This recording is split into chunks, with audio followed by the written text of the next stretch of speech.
segar dan saya bisa merasakan ketenangan.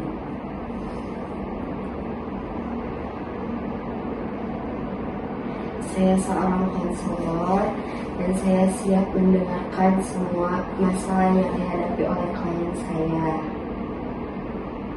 Saya sedang merasakan lelah, namun saya bisa mengatasi hal tersebut.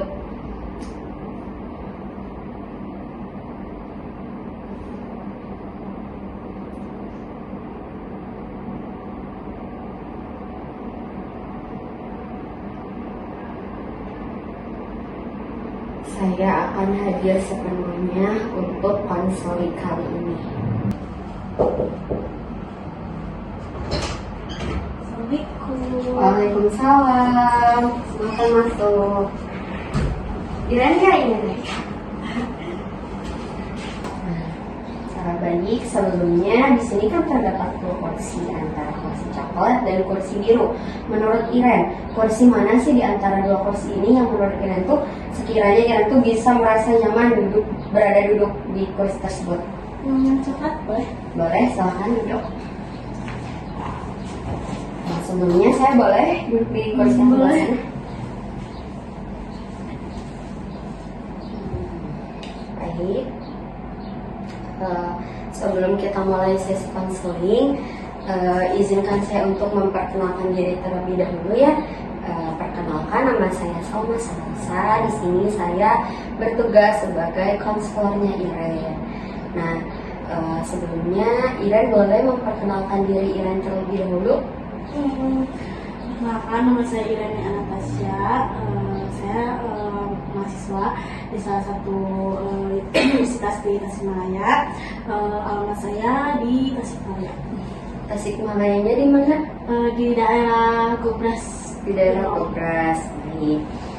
Berarti jauh gak sih dari kampus, dari rumah ke kampus? Dekat. PP atau ngekas? PP.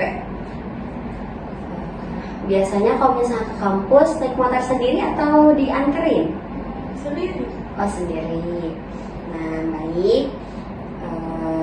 Sebelumnya Iren udah makan kan sebelum kesini? Terus sebelumnya Iren pernah ngejalanin konseling gak sih? Oh, belum pernah. Pertama kali. Oh, baru pertama kali ya. Berarti Iren belum tahu ya konseling itu apa, atau sudah mengetahui sebelumnya konseling? Kayaknya sama-sama gitu. Oh, sama-sama.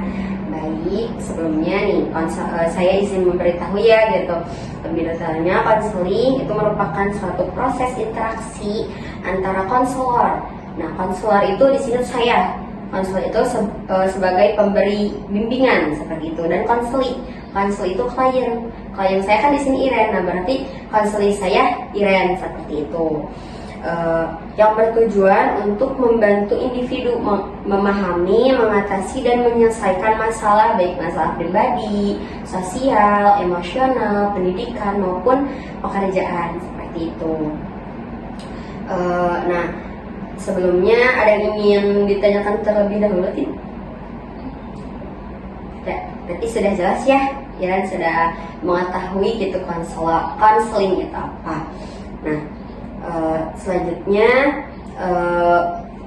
karena emang di sesi konseling ini itu ada asas kerahasiaan gitu.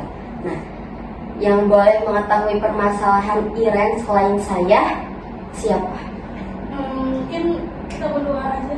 Oh, berarti orang lain tidak perlu tahu ya, orang tua? Nggak usah. Sahabat sejati Iren? Nggak usah. Baik. Nah, sebelumnya kita akan melaksanakan sesi sebanyak 14 kali pertemuan. Jadi kita tuh akan melakukan sesi konseling selama 4 kali pertemuan. Nah, kan sekarang nih di hari Senin ya pukul 12 gitu. Itu kan sesi pertama. Sesi keduanya akan dilaksanakan di hari apa? Minggu kedua berarti ya? Ya. Kayaknya sama aja deh kayak sekarang. Oh, di waktu yang sama dan di hari yang sama begitu. Baik. Nah, kan sebelumnya Iren kan sudah mengisi ya intake inform yang sudah saya kirim?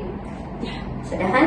Nah, Di situ kan terdapat sebuah pertanyaan yang mana pertanyaan tersebut tuh mengarah ke permasalahan yang Iren alami akhir-akhir ini, gitu kan. Nah, saya juga sudah mengetahui apa permasalahan yang Iren alami. Di situ kan Iren tuh menuliskan bahwa permasalahan yang Iren alami itu kan Iren tuh merasa tidak enak gitu ya sama orang lain. Nah, itu boleh gak sih Iren ceritain kenapa bisa seperti itu? Terus gak enaknya tuh dalam hal apa aja sih gitu? Gimana ya jelasinnya? Mungkin ya itu ya, saya tuh ngerasa gampang gitu buat ngerasa bahwa ini teh salah saya gitu. Kayak misalkan contohnya, besoknya deh, misalkan ada yang buat aku merasa sakit hati lah intinya ya, tapi aku malah ngerasa bahwa kenapa sih aku harus sakit hati, bukan malah nyalahin dia yang bikin kayak gitu gitu sih contohnya. Jadi kamu tuh dalam diri kamu tuh malah menyalahkan diri kamu sendiri gitu. Lalu Apa ya? Ya gitu sih. Ya ngerasa bahwa hal yang misalkan aku salah ngomong nih, kan aku orangnya teh suka bercanda gitu. Atau pas udah ngomong teh kayaknya aku nggak harus ngomong gitu. Tapi ya gimana gitu, maksudnya ya suka merasa nggak enak gitu aja sih. kamu merasa tidak enak ketika kamu bercanda berlebihan. Iya gitu. Emang biasanya kalau misalnya kamu bercanda gitu, itu tuh bercandanya tuh ke teman dekat atau emang baru kenal langsung bercanda? Oh gitu. Iya, gini. Kalau misalkan aku tuh orangnya ya, kalau misalkan belum kenal gitu, apalagi yang nggak deket-deket, aku tuh nggak bisa ngobrol. Malahan kalau misalkan ya kalau ditanya baru dijawab gitu. Ngobrol nggak bisa kalau orang yang benar-benar deket. Tapi ya itu yang benar-benar kalau udah dekat gitu sih. Kalau misalkan bercanda mah ya yang susah. Malahan kalau misalkan belum kenal mah aku tuh nggak bisa, malah nggak bisa ngobrol, bisa nanya, nggak bisa apa-apa gitu. Kamu tuh susah gitu ya buat ngobrol sama orang baru gitu ya. Tapi kamu bisa bercanda ke temen yang emang ngerasa kamu tuh udah deket gitu ya. Cuman kamu merasa kalau misalnya bercanda kamu tuh berlebihan seperti itu, takut menyinggung perasaannya seperti itu ya.